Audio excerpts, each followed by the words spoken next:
और कहते हैं गुरु जी को उससे भी 100 गुना होता, माँ से भी ज्यादा 100 गुना प्यारे होते अपने शिष्य। उनके भविष्य के बारे में वो इतना चिंतित रहता है। कहते बहुत प्यारा बालक माँ का, उनसे बढ़कर शिष्य गुरु होगा।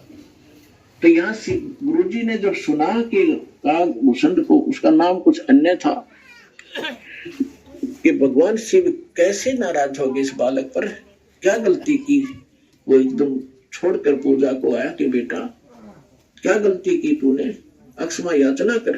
अरे बालक दर शिव का ध्याना तात बक्स तेरे प्राणा।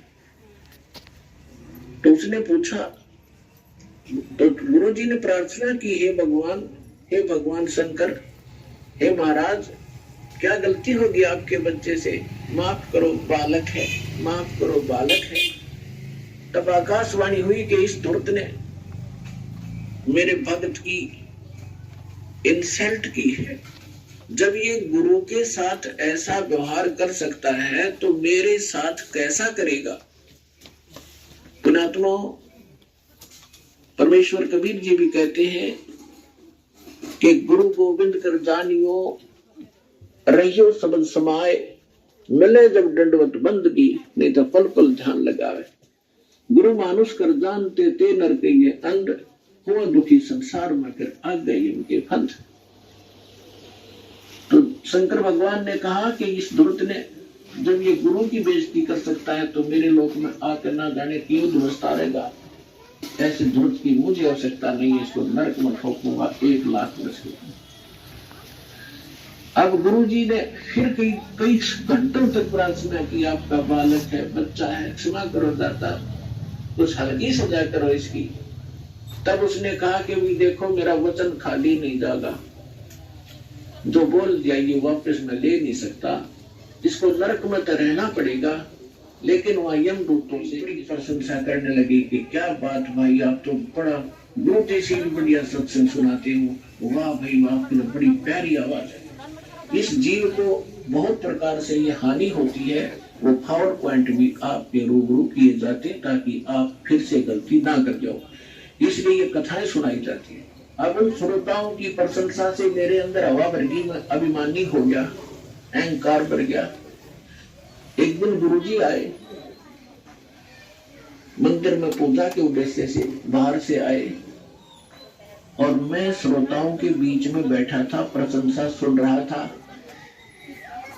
मैंने गुरुजी को बैठे बैठे ही दर्शन कर लिए, प्रणाम भी नहीं करा, वैष्णो देख लिया। जबकि गुरु जी को खड़ा होके लिखा जाता है। कबीर साहब कहते हैं, सो हम शब्द हम जग में लाए, सार शब्द हम गुप्त छुपाए। और सार नाम की, आदि नाम की तो छींट भी ना लगने देते। अब इस दास को ऊपर मेहर बख्शी है परमात्मा ने आपके तक पहुंचाने की, इससे पहले किसी को लाभ नहीं था। दर्शकों, परमात्मा ने बिल्कुल स्पष्ट कर दिया है कि आप इस ओम सोहम के मंत्र से पार हो सकते हो।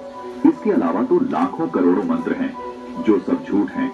इसलिए परमात्मा ने अपनी वाणी में कहा है कि तंत्र मंत्र सब झूठ हैं, यानी वास्तविक मंत्र के अलावा सब मंत्र झूठ हैं। वास्तविक मंत्र ओम सोहम है और इसके ऊपर सार शब्द है जो परमात्मा का निज मंत्र है। इसी मंत्र के बारे में संत गरीबदास जी महाराज बताते हैं कि गरीब सोहम तथा चार देवों के जनक परब्रह्म परमात्मा है।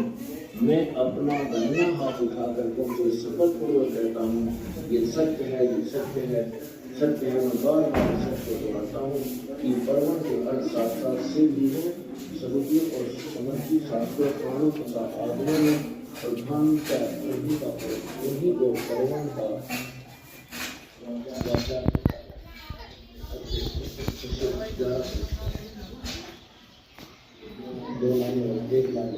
ये ही साक्षात साकार और निराकार परमात्मा।